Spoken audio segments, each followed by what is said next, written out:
Pues mira, un milagro eucarístico es una intervención sobrenatural de Dios en otro milagro que es la Eucaristía. Quizás la forma en la que Dios nos da un toque de atención de vez en cuando es decirnos que yo estoy aquí. Y entonces yo siempre digo que las gentes de Moraleja del Medio se jugaron la vida por proteger la Eucaristía. Porque claro, es Dios. Y por Dios, si hace falta uno, pues se juega la vida. Esta niña, Petra, pudo llevar a casa de su tía Isabel, el Santísimo. La forma de hacerlo fue meter el coponcito en un paquete de café vacío y rellenarlo de azúcar. Y entonces ya dice que pasó miedo porque la paró una milicia republicana en la calle y le hizo un registro. Un miliciano llegó a meter la mano dentro del paquete, cogió un puñado de azúcar, pero no llegó a tocar el coponcito. El tiempo que uno le dedica a la Eucaristía es este tiempo, corazón a corazón.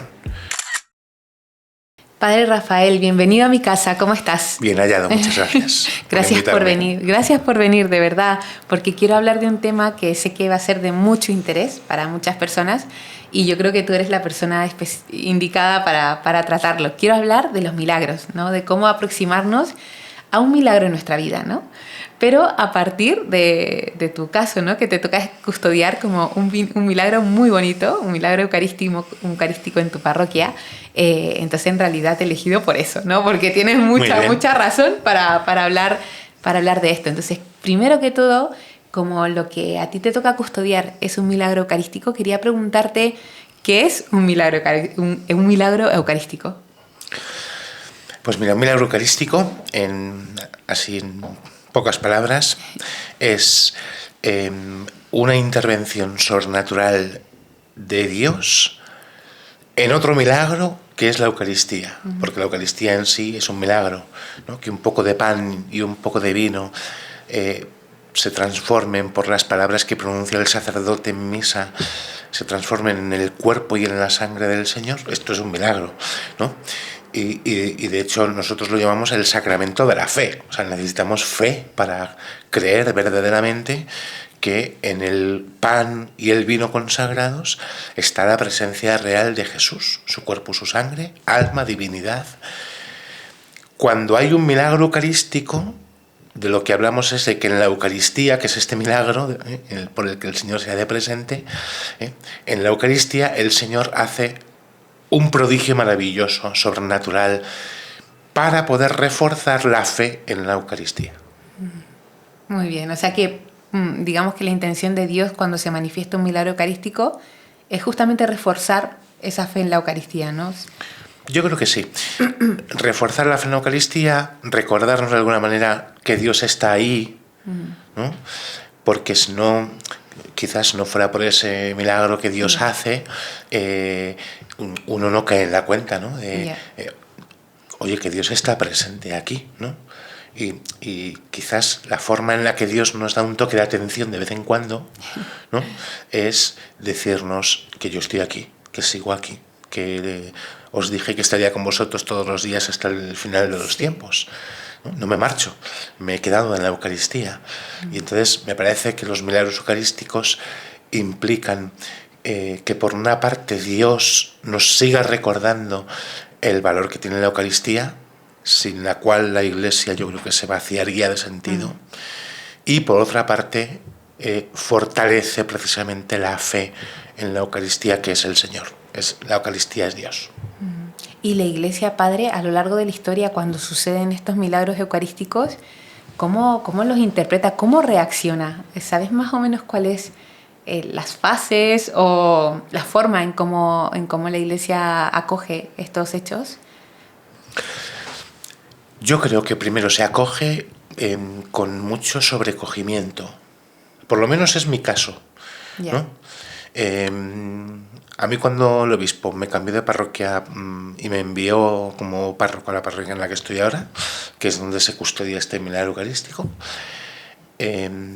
lo primero que pensé, porque yo no conocía la parroquia, había estado una vez precisamente por visitar y adorar el milagro eucarístico con personas de la parroquia en la que estuve anteriormente. Solo conocía de eso, la parroquia. No conocía a nadie, pero cuando el obispo me dijo que me mandaba allí, mi reacción fue la de sobrecogerme por poder disfrutar, participar, custodiar una presencia tan especial del Señor. Entonces, cuando tú me preguntas cómo se acoge un milagro eucarístico, en mi caso fue con sobrecogimiento, con gratitud, como sintiéndome muy responsable de que Dios ponía en mis manos algo que a mí se me escapa, ¿no? Porque a Dios no le puedes contener, ¿no? No le puedes controlar, no le puedes manipular. Dios es Dios. Y sin embargo en la Eucaristía Dios se ha quedado de una forma tan sencilla, tan simple, tan reconocible, como es un poco de pan y un poco de vino, que es cosas que necesitamos para vivir, ¿no?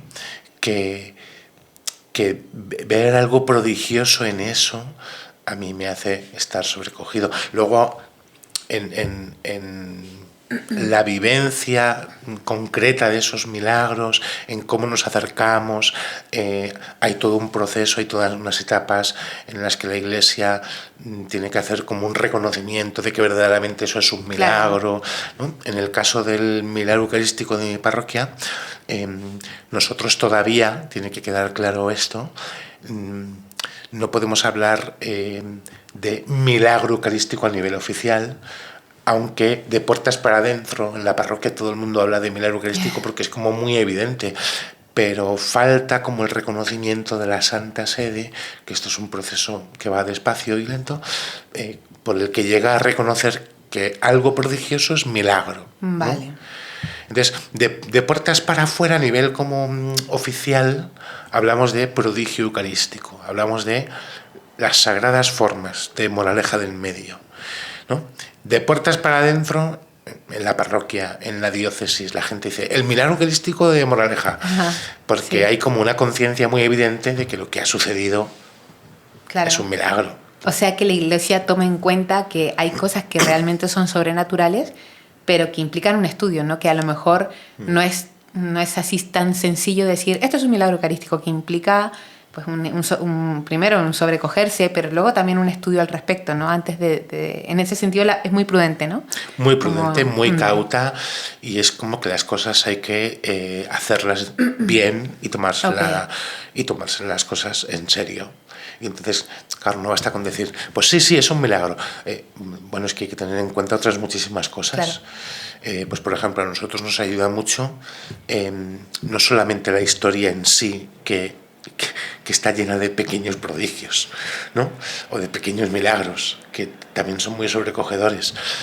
También es bueno tener en cuenta que a nuestra parroquia cada vez peregrina más gente, no solo de la diócesis, sino de otras partes de Madrid, de otras partes de España, de otras partes del mundo, porque vienen de otras partes del mundo, ¿no? En este año 2025, por nuestra parroquia han venido familias de Argentina, de Canadá, de Brasil, de Ecuador, de Portugal, wow, de Italia, que han venido para conocer este prodigio eucarístico, rezar. Entonces, cuando de repente la Iglesia empieza a tener en cuenta que personas de otros lugares del mundo peregrinan a este lugar donde se piden gracias, donde se conceden gracias también sobrenaturales y se realizan hechos prodigiosos o milagrosos, donde se van recogiendo testimonios de la gente que visita, ¿no? En el caso de mi parroquia, donde está este prodigio eucarístico, y te deja en pequeños y sencillos testimonios a veces lo que supone esa visita. Pues que alguien te diga, nunca me he sentido tan querido como hoy en este lugar, o por primera vez en muchísimo tiempo he podido experimentar paz en mi corazón, ¿no? O sea, son todo cosas que a uno no le dejan indiferente, claro, y que la Iglesia valora como cosas muy positivas de cara a poder reconocer un prodigio eucarístico que tiene una serie de datos, ¿no? Que pueden apoyar el hecho de que sea un milagro. Además, eso está acompañado de visitas, peregrinaciones, gente que acude a adorar, gracias que se conceden, ¿no? Pues como una serie de elementos, claro, que contribuyen todos juntos a que en algún momento la Iglesia pueda reconocer esto es un milagro eucarístico. Padre, y cuéntanos de ese prodigio eucarístico que custodias en tu parroquia, ¿no? ¿De qué se trata? Porque tanta gente llega a esa parroquia a encontrarse con ese milagro. Muy bien, pues mira, el prodigio eucarístico en sí consiste básicamente en unas formas consagradas, concretamente 16 y media, ahora explicaré por qué son esas, que se conservan en perfecto estado, a los sentidos, a la vista, al tacto, al gusto, al oído. También explicaré ahora después por qué. Después de 90 años, porque estas formas consagradas fueron consagradas hace 90 años. Fueron consagradas el 16 de julio, Día de la Virgen del Carmen, del año 1936. Eso quiere decir que el próximo 16 de julio del 2026 se van a cumplir 90 años que fueron consagradas. Entonces ya de entrada, que un trozo de pan después de 90 años esté en perfecto estado, sí, pues es como que humanamente esto no hay quien se lo crea, ¿no? A los niños les preguntas ¿qué pasa si un trozo de pan lo metes en un cajón un mes? Y te dicen que le sale moho, que se pone malo, que está duro. Oye, pues 90 años, ¿no? Sí, sí. ¿Qué es lo que ha sucedido? A mí me gusta hablar como de 3 etapas. Hay una primera etapa que es apasionante. Bueno, las 3 lo son, pero de forma diferente. Hay una primera etapa que es apasionante, que es un poco lo que sucedió con estas formas que fueron consagradas el 16 de julio de 1936. Yo creo que todo el mundo sabe que el 18 de julio de ese año estalla la Guerra Civil. Unida a la Guerra Civil hubo una fuerte persecución religiosa, ¿no? Aquí en España, para quienes nos escuchan aquí en de España, fuera, sí, para los que escuchen de fuera, sí, que tiene mucho que ver con lo que pasó con las sagradas formas. Como he dicho, el sacerdote se llamaba don Clemente, el párroco, que consagró estas formas el día 16. Consagró un copón, como él mismo después dejó por escrito, un copón muy grande. Un copón es el instrumento, como una copa grande donde se guardan las formas que se consagran en misa o que están en el sagrario, donde después se guardan. Consagró un copón con muchas formas y de ahí dio la comunión en misa el día 16, el día 17 y el día 18 de julio. El 18 de julio, que estallaba la guerra, el alcalde del pueblo se presentó en la parroquia para pedirle al sacerdote o exigirle que entregara las llaves de la iglesia. Entonces el alcalde del pueblo era alcalde por la parte republicana. En la guerra civil había 2 bandos, los republicanos y los nacionales. Entonces la parte republicana, que era la que gobernaba en el pueblo, pues en la persona del alcalde, que además era un hombre muy bueno porque luego ayudó mucho al sacerdote, le pidió al sacerdote que entregara las llaves, y el sacerdote entregó las llaves, quedó la iglesia cerrada y quedó el Santísimo Sacramento, las sagradas formas, dentro de la parroquia en el sagrario. Okay.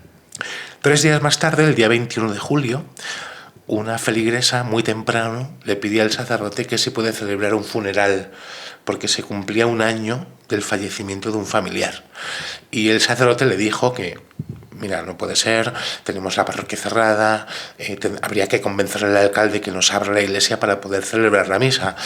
Y esta mujer, pues, se presentó en el ayuntamiento y le pidió al alcalde el favor de que abrieran la iglesia para poder celebrar la misa por el ser querido difunto que cumplía ese día 1 año de fallecimiento. El alcalde accede, se abre la iglesia, se celebra la misa.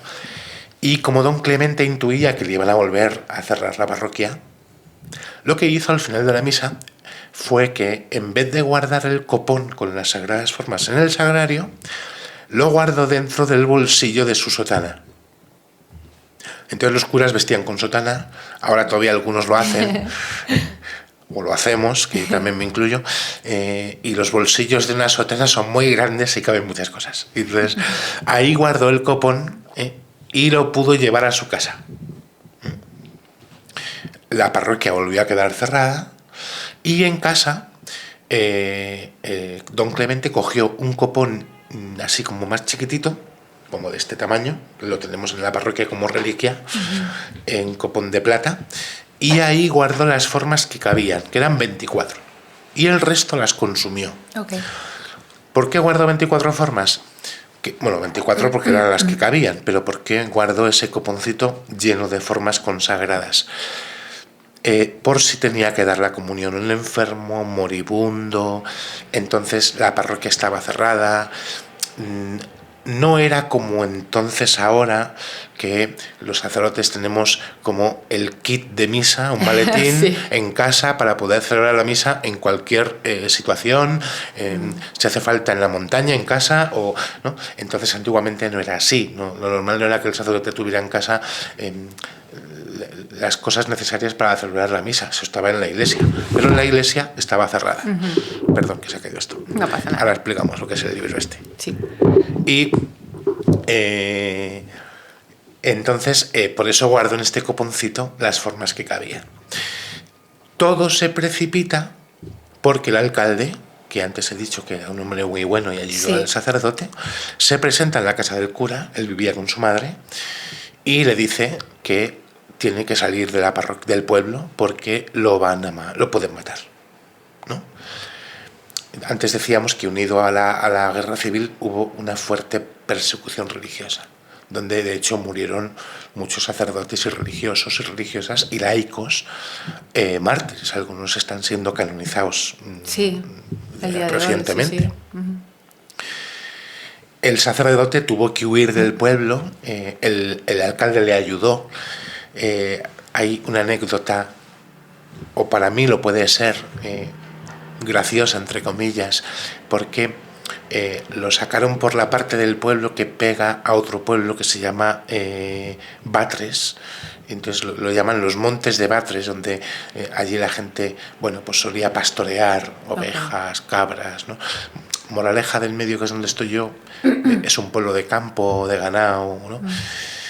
Entonces vistieron al sacerdote, lo disfrazaron de pastor para sacarle a escondidas, sin que nadie se diese cuenta. Que yo siempre digo que tiene guasa, vestir al pastor de pastor. ¿No? ¿Cuál?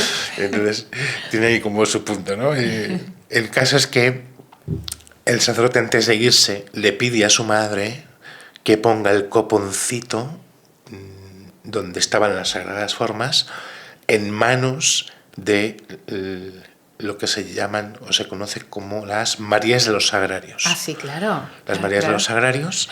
Queda para otro podcast eso, bueno, para otro podcast, sí. Sí. Bueno, pues es una asociación, un grupo de mujeres que con tantísima generosidad a lo que se dedican es a cuidar y a velar por los sagrarios, ¿no? Y es muy bonito, ¿no? En la parroquia hay una conciencia muy bonita en esto, porque el sagrario en la parroquia, vamos, al menos en mi parroquia, está siempre cuidado, siempre está limpio, siempre está perfumado, siempre tiene flores, siempre, ¿no? Es el centro de la iglesia, es lo más importante, es donde está el Rey de Reyes, ahí guardado. Y entonces había un grupito en la parroquia entonces de Marías de los Sagrarios, y entonces la madre del sacerdote va entonces a casa de una mujer llamada Hilaria, que vivía muy cerca de la casa del sacerdote. Y entonces en casa de doña Hilaria, ahí lleva el coponcito. Doña Hilaria recibe el copón con las sagradas formas junto con su marido don Gregorio, los dos eran de acción católica, él además era el sacristán de la parroquia, el organista también. Y en casa este procedimiento se va a repetir cada vez que el copón cambie de casa, porque va a haber una procesión ahí por el pueblo con las sagradas formas. En casa, doña Hilaria y don Gregorio preparan un altarcito, ¿no? Una mesa, un mantelito, un corporal, unas florecillas, una lamparita, el Santísimo.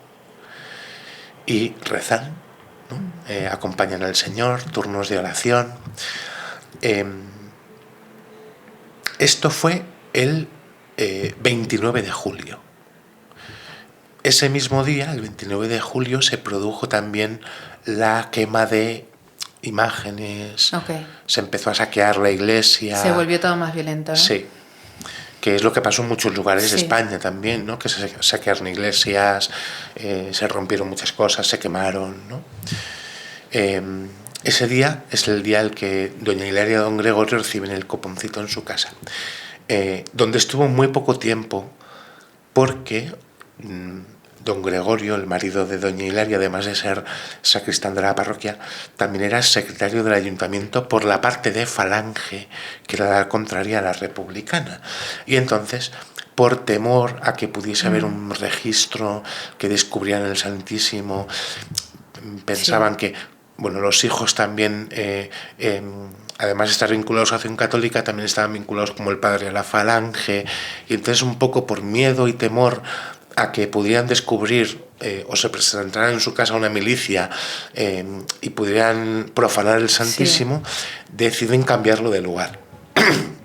Y entonces hay otra mujer de la parroquia, doña Felipa, que ofrece una casa que estaba como un poco más a las afueras del pueblo, aunque el pueblo es muy pequeño, y que en ese momento esa casa estaba deshabitada, no había nadie viviendo, pero que reunía como las condiciones donde poder esconder el coponcito en un lugar que no fuera descubierto. Okay. Porque esta casa, como alguna otra del pueblo, tiene la peculiaridad, esto no lo descubres, no lo ves si no te lo enseñan, ¿no? Pues de que de repente levantas una alfombra, se abre una trampilla y bajan unas escaleras de barro. Wow. Y como un pequeño túnel subterráneo por debajo de la casa donde hay como pequeñas cuevas. Wow. Que en el fondo la gente utilizaba para guardar alimentos porque eran lugares muy fríos, húmedos también, ¿no? Y entonces, bueno, allí guardaron el coponcito y solamente doña Felipa y sus hijos iban haciendo turnos para acompañar al Señor y rezar. Hasta que otra mujer de la parroquia, doña Isabel, que era cuñada de doña Felipa, bueno, pues se entera de esto y ofrece su casa, que es una casa, bueno, donde hay más gente, porque son más en casa, en la familia, es una casa muy grande, donde hay muchas opciones también de guardar, esconder el coponcito con las sagradas formas, y entonces acceden al cambio de casa, ¿no? Entonces se lleva a otra casa. Wow. Pues decía que hay como una procesión del Corpus. Procesión Corpus Christi total. Y entonces aquí hay una historia muy bonita, porque este traslado de casa a casa, de la casa de doña Felipa a la casa de doña Isabel, lo hace una de las hijas de doña Felipa, que se llamaba Petra, que esta es una mujer que ha muerto no hace muchísimos años, ya muy mayor, pero hay un testimonio muy bonito en el que ella cuenta que pasó miedo cuando fue a hacer este traslado, porque la forma de hacerlo fue meter el coponcito en un paquete de café vacío y rellenarlo de azúcar. En una bolsa, a casa de tu tía. Y entonces ya dice que pasó miedo porque la paró una milicia republicana en la calle y le hizo un registro. Entonces la pararon, ¿qué llevas? ¿Dónde vas? Voy a casa de mi tía, llevo azúcar. Y dice que pasó miedo porque un miliciano llegó a meter la mano dentro del paquete. Entonces cogió un puñado de azúcar, pero no llegó a tocar el coponcito. Entonces dijo, bueno, sí, vale, pues llevas azúcar. Pues. Entonces pudo llegar a casa de su tía con el coponcito, sin que fuera descubierto. Wow. ¿No? Y a mí me sobrecoge, porque me recuerda cuando en los primeros siglos de persecución cristiana en el Imperio Romano, a veces eran los niños los que trasladaban la Eucaristía para los enfermos, ¿no? Con riesgo de ser descubiertos. Y entonces lo que hay detrás de todo esto, pues es un amor por la Eucaristía y en el fondo un reconocer que la Eucaristía es Jesús y que la Eucaristía es Dios, ¿no? Y Y entonces yo siempre digo que las gentes de Moraleja del Medio se jugaron la vida por proteger la Eucaristía. Porque claro, es Dios, es Dios. Y por Dios, si hace falta uno, pues se juega la vida, ¿no? Esta niña, Petra, bueno, joven, pudo llevar a casa de su tía Isabel, el Santísimo. En casa de doña Isabel reciben el coponcito, con mismo modus operandi que antes, mesita, sí, mantel, corporal, florecillas, lamparita, el coponcito, turnos de adoración, hay que rezar pues por la situación que había en España, ¿no? De alguna forma hay gente en la parroquia que se entera también que el coponcito está en casa de doña Isabel, se empiezan a organizar como turnos, empieza a ser quizás un poco canteo, que la casa de doña Isabel se convierta en un lugar donde entra y sale mucha gente, ¿no? Y entonces esto provoca que a veces haya pues como rumores de un posible registro, sustos, y de repente cuando no había que coger el Santísimo y guardarlo entre un zapato, lo metían debajo de un jersey, ¿no? Hasta que la situación se recrudece más, el ambiente se enrarece cada vez más, y entonces hay un momento en el que en la propia familia deciden que no es seguro tener el copón a la vista, aún dentro de la casa, y que hay que buscar otro lugar para esconderlo. Y entonces lo que doña Isabel hace es envolver el copón en el corporal donde estaba puesto, meterlo dentro de una caja de caudales, que es como una caja de hierro donde la gente metía ahorros, sí, ¿no? Sí. Y entonces en esta cajita de hierro, el Santísimo dentro, doña Isabel abre la trampilla que hay también en el piso de su casa, baja la escalera de barro, que hay también un túnel subterráneo, y en la tercera cueva, creo que en la tercera cueva que deja pasar un rayo de luz porque está justo al lado del pozo del jardín, escarba un agujero, mete la caja y entierra ahí la cajita con Jesús dentro, que entonces estará enterrado, yo os digo que estará enterrado más de 3 días, porque Jesús estuvo enterrado 3 días, pero en esta ocasión lo enterraron más de 3 días. ¿Cuántos días? Y entonces estuvo ahí enterrado unos días, porque justo en aquel momento también, a los pocos días, sucedió que hubo un desembarco de tropas republicanas en el pueblo y le ocuparon a doña Isabel la casa como cuartel republicano. ¡Wow! Actuaron justo a tiempo. No te lo puedes creer, porque el lugar donde está escondido el Señor lo han ocupado como cuartel republicano. La casa de doña Isabel era una casa muy grande, tenía un patio muy grande, tenía un portón para entrar camiones y salir.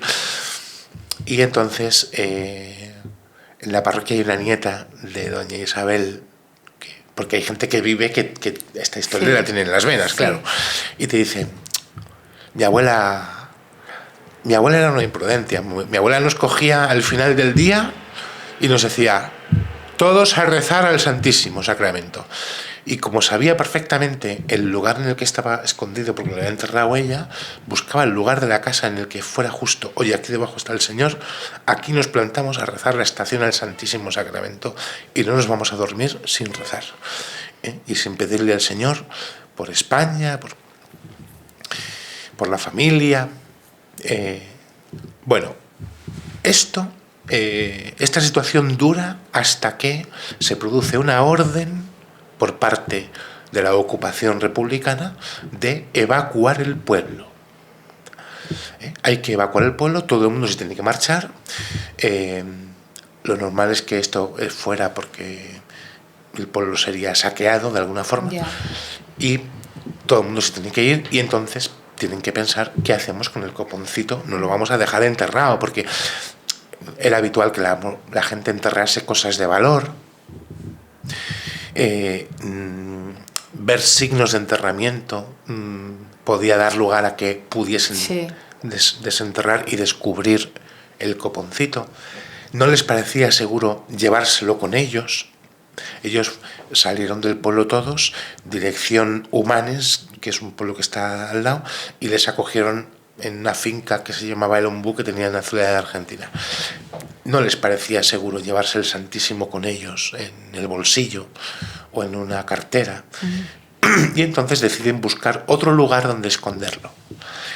Y el lugar elegido es en la misma casa, en la bodega, había una viga que tenía un roto en la parte de arriba, casi pegando al techo, y entonces uno de los hijos de doña Isabel, Eduardo, se cogió el coponcito, que lo habían desenterrado ya entonces. Ya el estado del copón empezaba a ser preocupante, había empezado a perder la plata, había pasado por lugares muy calurosos, muy húmedos, muy secos, muy fríos, porque desde el mes de julio hasta el mes de noviembre, pues sí. claro. Entonces, el coponcito ya había empezado como a perder un poco la plata. El caso es que el chico, el hijo de Isabel, Eduardo, se lo mete en la camisa, trepa por la viga y, aprovechando un roto que hay en la viga, casi a la altura ya del techo, mete dentro de la viga de la bodega el copón y lo deja ahí guardado, lo tapa con una telaraña y a los pies de la viga dejan ahí una lamparita encendida con unas flores.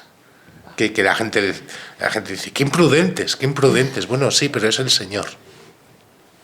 Y se van, evacúan el pueblo, y cuando regresan, ya a finales de noviembre, lo que hacen primero es ir a buscar el coponcito.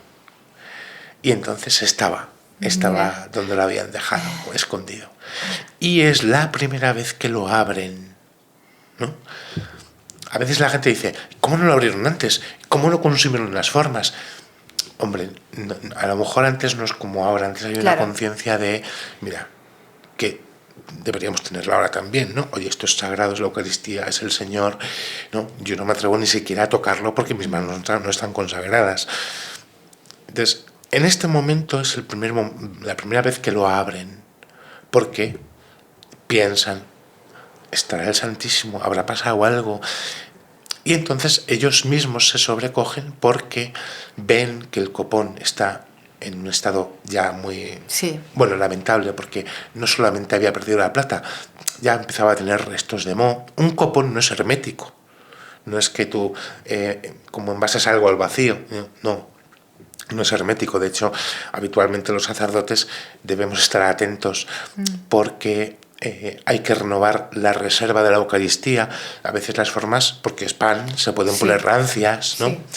Sí. Te vas un día a la montaña, a un campamento, celebras la misa en la montaña y solo por la humedad las formas a veces se empiezan a poner correosas o chiclosas. Pues después de unos meses en los que ha habido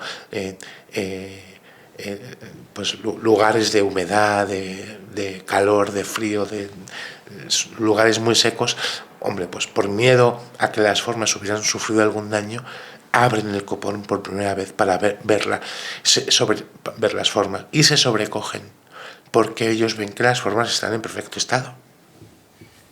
Contactan con 2 capellanes del ejército de un tercio de Requetés que estaban en el pueblo de al lado, vienen al pueblo, celebran una misa y comulgan. Cada capellán de estos, cada sacerdote, cada uno comulga una forma de esas que habían sido guardadas, para verificar el estado en el que estaban las formas. Entonces de 24 pasamos a 22. Okay. Además dieron la comunión a un moribundo, un enfermo que luego murió, 21. Okay. Los 2 capellanes certificaron que las formas estaban en perfecto estado y dijeron, esto tenéis que ponerlo en conocimiento de vuestro párroco cuando el párroco aparezca. El párroco acababa de aparecer escondido, un poco por temor a si volvía alguna tropa republicana del pueblo, pero enseguida aparece, le cuentan todo, rehabilitan un poco la iglesia, y el 5 de febrero de 1937 preparan una preciosa procesión del Corpus, con trompetas, banderas y el ejército a caballo, para llevar al Santísimo de casa de doña Isabel a la parroquia de nuevo, ¿no? Wow. Y entonces vuelven a la parroquia llevando el coponcito, que ya había perdido toda la plata, al sagrario de la parroquia. El sacerdote le cuenta al obispo todo lo que ha pasado, y el obispo le dice al sacerdote, vamos a guardar estas formas a ver qué pasa con ellas en el tiempo. Y entonces en este momento empieza una segunda etapa, que antes decía que resumiría como en 3 etapas, Sí. empieza una segunda etapa que quizás es menos espectacular porque no pasaron grandes cosas, pero que es muy apasionante porque es una etapa en la que el Santísimo, en estas sagradas formas, estaban en este coponcito original y estuvieron en el sagrario, y nadie más, salvo los feligreses de la parroquia, sabían de la existencia de estas sagradas formas, y el cura. Es un tiempo en el que viene una visita episcopal de algún obispo cada 18, 24, 36 años, los que sean, a verificar el estado de las formas, a verificar que las formas están en buen estado. Cada vez que había una visita, pues a lo mejor se comulgaba una forma, claro. Yo digo que es una etapa muy bonita porque se pone de manifiesto la fidelidad de los feligreses que conocen la existencia de estas formas y no abandonaron su sagrario y lo transmitieron a sus hijos y a sus nietos. Porque nadie conocía la existencia de estas formas más que los feligreses de la parroquia. Y fueron fieles en acompañar al Señor, en acompañar su sagrario.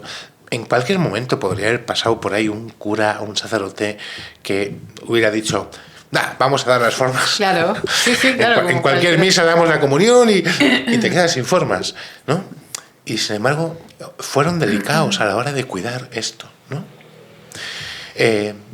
Pasa el tiempo hasta que en noviembre del año 2013, que es cuando empieza la tercera etapa, de la que vamos a hablar ahora muy brevemente, viene el que ahora es obispo emérito, don Joaquín, viene a la parroquia. Entonces estaba el párroco era el que estaba antes que yo, don Jesús Parra, y entonces don Joaquín fue a la parroquia porque iba a consagrar el altar. Se había cambiado la piedra del altar, había que consagrarlo.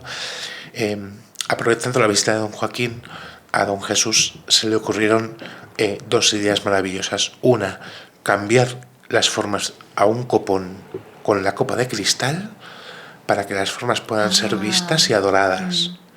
Y además construir encima del sagrario un pequeño expositor donde estuviese guardado este copón, que no estuviese en el sagrario donde había estado siempre, sino en un expositor que es como otro sagrario encima del sagrario, ¿no?, que se ilumina todos los días por la mañana para la adoración. Además, las formas también se exponen en el altar todos los jueves, pero es un copón con la copa de cristal que te permite ver las formas, y además es que es sobrecogedor cuando te acercas y las ves, porque es que no te parece que esas formas se ven ahí 90 años, claro. Porque además las formas son formas pequeñas, como las que comulgamos en misa. En esta celebración en la que fue don Joaquín pasó algo maravilloso y sobrecogedor.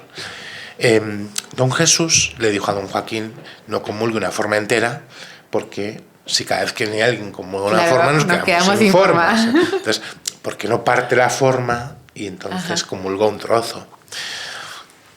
Don Joaquín accedió a esta petición, y entonces en la misa, en el momento del Cordero de Dios, había como un silencio sepulcral en la iglesia, porque todo el mundo estaba atento, viendo cómo el obispo cambiaba las formas del coponcito original, que tenemos guardado como reliquia, al copón nuevo de cristal, ¿no? Y estaba haciendo este cambio con las formas. Él iba a comulgar también una forma, y cogió una forma, la partió, y se escuchó por la megafonía de la parroquia el crujir del pan cuando partió la forma. Como cuando vas a misa y en el Cordero de Dios el sacerdote parte el pan y se escucha, ¿no? Con la particularidad de que era una forma pequeña, y que entonces esa forma pequeña llevaba 78 años ahí, llevaba 78 consagrada. Entonces, que después de 78 años una forma pequeña, cuando es partida, el pan cruje como es. Claro, don Joaquín. Era fresco, sí. Claro, don Joaquín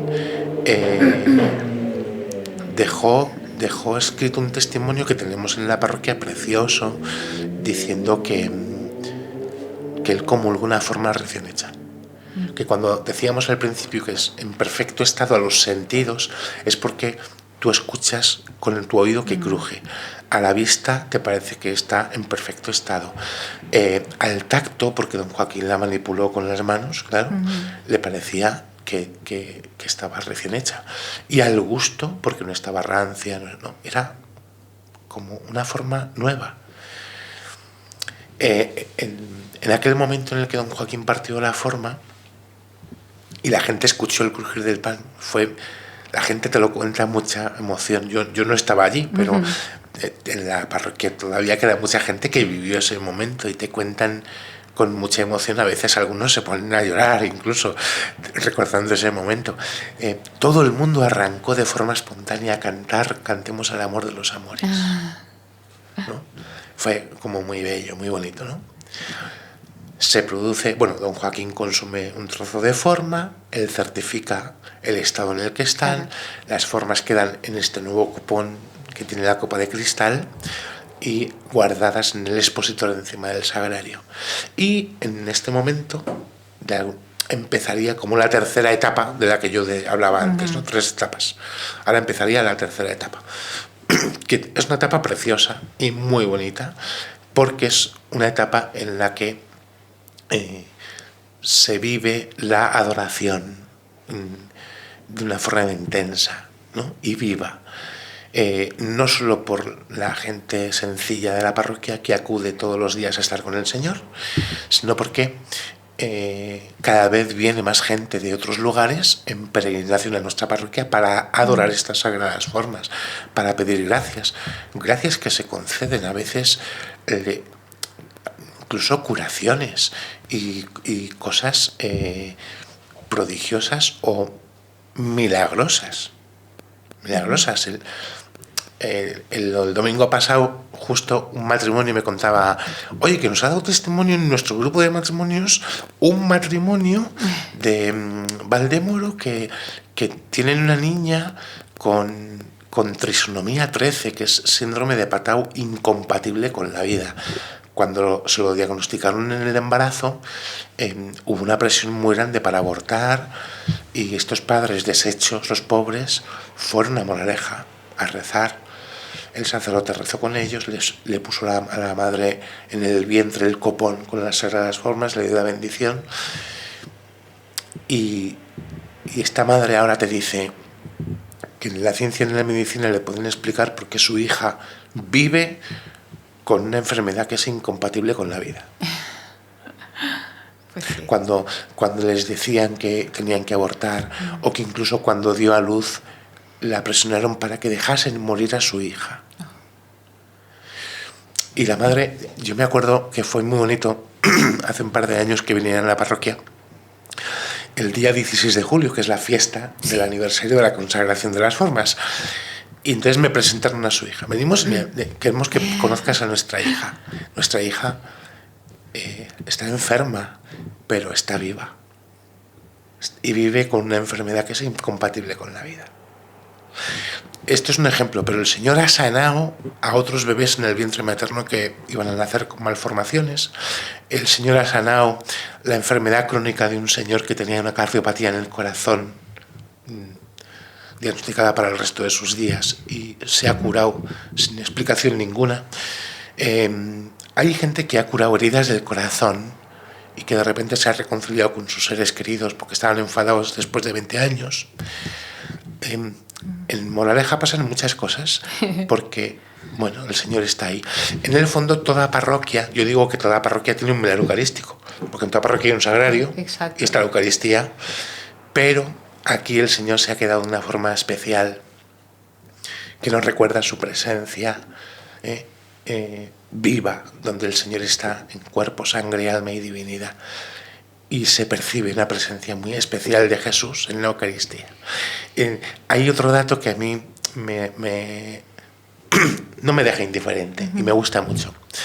En Alcalá de Henares había, todavía no se sabe si sigue habiendo, porque no se sabe exactamente qué sucedió con aquellas sagradas formas, pero había un milagro eucarístico como el nuestro.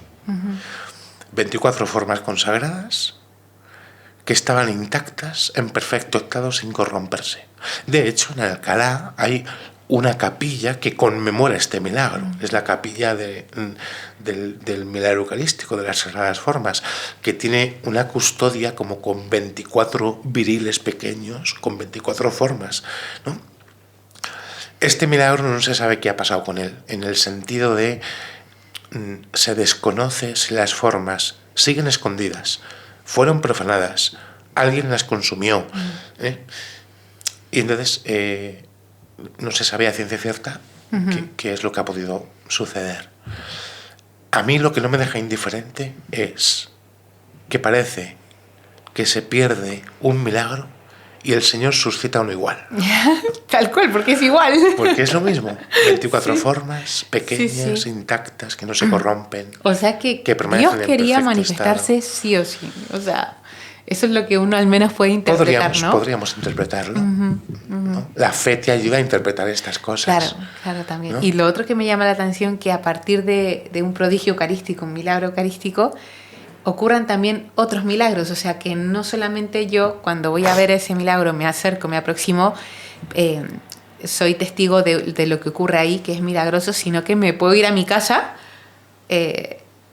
teniendo un milagro en mi corazón, o que vaya a haber una no vamos por eso, ¿no? Pero sí que ha pasado, ¿no? Con lo que me cuentas. O sea, milagros realmente... lo que comúnmente sucede es que mucha gente, o la gente que suele visitar la parroquia para ir a adorar al Señor en estas sagradas formas, te dice que su fe ha sido fortalecida. Da gracias. Hay muchas acciones de gracias por lo que han podido descubrir, experimentar. La gente común de la parroquia, la gente sencilla que va a misa diariamente o que acude a rezar, el pensamiento común que manifiestan todos, porque es común, ¿no? Es una cosa muy sencillita pero muy bonita. Y dicen, nosotros, nuestros padres, nuestros abuelos, ¿no? Cuidaron mucho al Señor. El Señor ahora nos cuida a nosotros. Porque de hecho, que también la gente lo resalta, en Moraleja no hubo ningún muerto en la guerra civil. Ningún muerto como a mano armada. Sí hubo un fallecido, pero no porque le pegaran un tiro o lo matasen de forma directa, ¿no? Sino que, bueno, pues de una forma muy indirecta hubo algún fallecido. Pero digamos que lo que es en la guerra civil no murió nadie como porque alguien te quiere matar, ¿no? Y eso es muy significativo. La gente como que lo valora mucho. Lo valora mucho. Y entonces ellos dicen esto siempre, ¿no? Nosotros cuidamos al Señor, nuestros padres y nuestros abuelos nos han enseñado a cuidar al Señor y a vivir estando dispuestos a dar la vida por Él y si hace falta a morir por la Eucaristía. Claro. Y entonces el Señor ahora nos cuida a nosotros. Tal cual. El Señor nos cuida a nosotros. Mira, en la parroquia, cuando hace unos años vino la pandemia y llegó el coronavirus, ningún feligres de la parroquia murió por coronavirus. Y entonces, oye, la gente puede decir, eso es casualidad, fenomenal. Pero en la iglesia la gente te dice, no, a nosotros el Señor nos ha cuidado. Claro.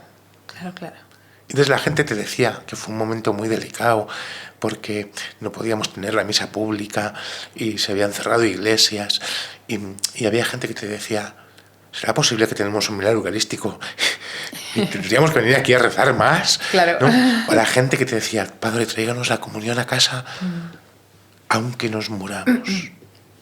Que nuestros abuelos nos han enseñado que por comulgar hay que estar dispuesto incluso a morir. Wow. Pero por esta conciencia de la Eucaristía es Dios. Yo no puedo vivir sin Dios. No puedo vivir sin la Eucaristía. De la misma forma que ningún ser humano puede vivir sin comer. Sí. No puedo vivir sin la Eucaristía. No puedo vivir sin Dios. Esta conciencia está muy viva en el pueblo.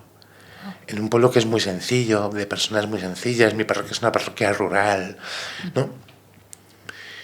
Donde la fe se vive de una forma sencilla pero fuerte, sólida, ¿no? Padre, y hemos escuchado un relato, ¿no? Increíble, ¿no? De un milagro que obra otros milagros en la vida de las personas, pero al final quiero volver como a lo que dijiste al principio, que al final la Eucaristía en sí es un milagro. Entonces, ¿qué podrías decirle a tantas personas que a lo mejor no hemos estado como involucradas personalmente, pues, en la experiencia de un milagro eucarístico, ¿no? Que no somos esa gente del pueblo que ha sido testigo, que se sabe protegida por el Señor? ¿Qué le dirías a esa persona que realmente, no sé, no experimenta, no ve un milagro en su vida? Incluso católico, ¿no? O sea, genial esta gente que ha visto un milagro y que le ha transformado su vida, pero ¿y yo qué? ¿Qué le dirías a esa gente? Pues mira, les diría, primero, que amen mucho a Jesús. No puedes amar a Jesús sin amar también mucho la Eucaristía, porque es donde está presente Jesús. Y eso significa que ames tu sagrario, que le visites, aunque a veces te aburras, porque a veces uno se tiene que aburrir en el sagrario y ir con la conciencia de saber que está al lado de Dios. A veces tiene que bastar esta conciencia de, aunque me aburra, sé que estoy al lado de Dios. Y el sagrario hay que visitarlo, porque es donde descansa el corazón. Amar a Jesús, consecuentemente amar la Eucaristía y el sagrario, alimentarse también de la Eucaristía, no solo dominical, a veces incluso a la gente le hace mucho bien alimentarse en la Eucaristía diaria. Y yo creo que también es muy importante amar mucho a la Virgen y pedir mucho su intercesión, porque la Virgen fue el primer sagrario de todos. La Virgen fue la primera que llevó en sus entrañas al Hijo de Dios. La Virgen nos enseña a llevar con amor en las entrañas propias la carne de Cristo que nosotros comulgamos y que se hizo fecunda en el vientre de María. Entonces me parece que si amas a Jesús, amas la Eucaristía, amas el sagrario, amas a la Virgen, al final el Señor te habla y al final el Señor hace milagros en tu propio corazón. Luego puedes visitar prodigios o milagros eucarísticos y entonces te puedes alimentar también de la presencia del Señor, no solamente en este prodigio eucarístico que hay en mi parroquia, en Moraleja de Medio. Hay otros prodigios eucarísticos, pues en Albacete hay uno también parecido a este. En otros lugares, o sea, está la exposición de Carlo Acutis, ahí no está el nuestro, porque todavía no está reconocido por la Santa Sede como milagro, ¿no? Pero es que hay muchos milagros eucarísticos, ¿no? Y cosas que han sucedido, bueno, que al final vienen pues también esto a fortalecer la fe en la Eucaristía, ¿no? Y finalmente, Padre, porque imagino que ya hemos avanzado bastante en tiempo, quería preguntarte, desde tu experiencia, ¿no? Que eres testigo de grandes y pequeños, o de milagros distintos, ¿no? ¿Qué milagros ocurren en la vida diaria de una persona o de tu vida que a veces pasamos desapercibido, que a veces decimos, nah, que ni te das cuenta que realmente son un milagro? Cosas muy sencillas, pero que la gente interpreta como milagrosas. Cuando uno tiene fe, uno intenta vivir en la presencia de Dios. Y estamos llamados a vivir en la presencia de Dios todas las cosas, ¿no? Ayer una persona me decía, a veces vamos por la vida de forma automática. Voy a la capilla y saludo al Santísimo de forma automática. Y le doy un beso a mi marido de forma automática. O le digo a mi hijo no sé qué y vamos corriendo. Y en la vida hay que aprender a vivir las cosas en presencia de Dios. Dios está presente en tu trabajo, en tu marido, en tus hijos, también en tu cocina, porque dice Santa Teresa que entre los pucheros anda Dios. O sea, en cualquier pequeño, simple, sencillo acto que realizamos puede ser trascendente, porque lo vivimos en presencia del Señor. Cuando uno vive en la presencia de Dios, uno le encomienda al Señor todas las cosas. incluso las más sencillas. Entonces, por ejemplo, en mi parroquia es habitual, es muy común que la gente en ocasiones viene a ofrecer misas. Vengo a ofrecer una misa en acción de gracias al milagro eucarístico, porque me ha concedido una gracia. O vengo a ofrecer una misa por una intención al milagro eucarístico. Y a veces son cosas muy simples, que son importantes, pero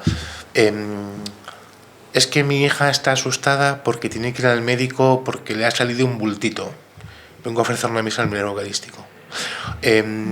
O vengo a dar gracias porque había un conflicto familiar que gracias a Dios se ha solucionado bien y los hermanos pues nos queremos, estamos unidos, y vengo a dar gracias al milagro eucarístico.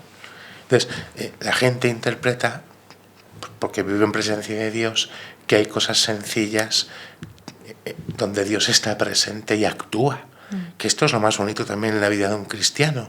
En la vida sencilla que tengo que vivir, Dios no deja de actuar. Y yo lo puedo reconocer cuando vivo en su presencia. A lo mejor no vivo en su presencia todo, o me cuesta en parte, porque no somos perfectos, y sin embargo el Señor hace cosas para recordarnos que Él está presente. Y actúa en cosas que son, pues así, sencillas. Sencillas, sí, sí. Yo creo que eso es lo que tenemos que volver a replantearnos, ¿no? A veces queremos vivir de picos de adrenalina, no sé, o cuando la gente googlea milagros más por curiosidad que por dejarse interpelar. Creo que lo que nos has contado, Padre, es como una invitación a realmente decir, oye, en mi vida sí que tengo que dar gracias, porque mi vida ya en sí es un milagro, ¿no? Y que la vida es un milagro. Para empezar, exacto. Tengo una amiga que dice siempre, todo es un milagro, todo es un milagro. Tal cual, todo es gracia, todo es un milagro. Claro, es palabra de Dios que todo es gracia y todo es don también. Padre, algo que quieras agregar, alguna invitación, puede ser de este tema o de otro, que quieras decirle a la gente que nos escucha. Bueno, además de esta invitación a amar mucho a Jesús, al Sagrario, a la Eucaristía y a la Virgen, este prodigio eucarístico se puede visitar, se puede peregrinar a él, se puede contactar con la parroquia de San Millán, en Moraleja del Medio, diócesis de Getafe. He traído este librito además, que teníamos aquí puesto, Sagradas Formas de Moraleja del Medio, historia y novena. Aquí se cuenta la historia un poco que yo he contado, pero más con pelos y señales, datos, fechas, nombres y apellidos, ¿no? Yo he citado ahí a 3 personas, pero ahí están ahí todas las fechas, todos los datos minuciosamente descritos, toda la historia bien escrita también. Teníamos antiguamente un folletito muy chiquitín que repartíamos cuando la gente venía, se terminó y entonces, en vez de volver a hacer ese folletito, dijimos, ¿por qué no hacemos una publicación un poco más elaborada? También porque en aquel momento hubo que cambiar 2 datos de la historia, porque no estaba claro hace unos años el día exacto que las formas salieron de la parroquia, que después, porque aparece un papel escondido en el despacho, es un testimonio del cura párroco que había dejado escrito que el 21 de julio sacó... ¿no? Entonces, había que modificar en 2 datos la historia y aprovechamos para hacer como una publicación un poquito más elaborada, también con el deseo de aportar una novena verificada por el obispado también, una novena para fomentar la devoción a estas sagradas formas que se puede rezar, un apartado de algunas imágenes, ¿no? Pues de la parroquia, de las sagradas formas, un poco de esta historia, ¿no? También un apartado de testimonios, de acciones de gracias, bueno, una publicación sencilla, ¿no? Que viene un poco a hablar de toda esta historia, y que se puede adquirir también. Este libro está a la venta en librerías religiosas, en la propia parroquia, ¿no? Y que lo ofrecemos cuando la gente viene a conocer este prodigio de la Eucaristía, ¿no? Pero lo más importante es ir al encuentro del Señor, ponerse uno delante de Dios. Yo a la gente cuando viene le digo, a Dios hay que pedirle cosas grandes porque no tengáis miedo de pedir. El Señor nos ha dicho, pedid y se os dará, ¿no? Luego, oye, su voluntad ya, ¿no? Él sabe lo que tiene que hacer y cómo lo tiene que hacer, pero que no sea porque uno no pida, ¿no? Que a veces ya el hecho de pedirlo no lo descansa. Pero lo importante es encontrarse con el Señor, descansar en el Señor, tener un espacio de corazón a corazón, porque al final la Eucaristía, el tiempo que uno le dedica a la Eucaristía es este tiempo, corazón a corazón, ¿no? Jesús tiene corazón, está vivo, y un corazón de Jesús que es humano también, bueno, pues sufre, se enciende, se alegra, como el nuestro, que es humano. Pues de corazón a corazón lo más importante es estar con el Señor, enamorarse de Él, querer pasar tiempo con Él, ¿no? Alguien que ama quiere pasar tiempo con la persona que ama, ¿no? Pues cómo no pasar tiempo con el Señor, cómo no ir a su encuentro, más cuando hay una presencia suya especial, ¿no? Esto es siempre significativo, ¿no? Y la gente lo valora. Cuando vienen a rezar a Moraleja, a la parroquia, a conocer el prodigio eucarístico, al final todo el mundo te lo dice. Verdaderamente que hay una presencia especial de Jesús. Qué bonito, Padre. Muchísimas gracias por venir. Espero tenerte en otra ocasión para otros temas. Encantado. Invitar a la gente que está en España o cerca que visite tu parroquia, que se deje interpelar, y los que están fuera, que se vayan a su sagrario, que se vayan a su parroquia, que ahí está el milagro que obrará milagros en tu vida. Así que nada, nos vemos en otra ocasión, Padre. Gracias. Muchas gracias. Si este podcast te ha tocado el corazón alguna vez, te invito a dar un paso más. Mantita y Fe Podcast necesita ser sostenido, porque detrás de cada episodio hay mucho trabajo. Preparación, grabación, edición y también gastos. Por eso he abierto una cuenta de Patreon. Desde solo 3 euros al mes puedes ayudarme a que este espacio siga vivo y creciendo. Quienes se unen pueden recibir contenido exclusivo, pueden hacer preguntas al invitado, votar por el próximo tema del podcast, participar en encuentros especiales y también formar parte de un grupo de WhatsApp donde compartimos de forma cercana y directamente conmigo. Porque esto no es solo mi proyecto, es un camino que hacemos juntos con él. Entra a patreon.com/Mantita y Fe Podcast, elige cómo participar y ayudemos a que Mantita y Fe Podcast pueda seguir siendo luz para muchos.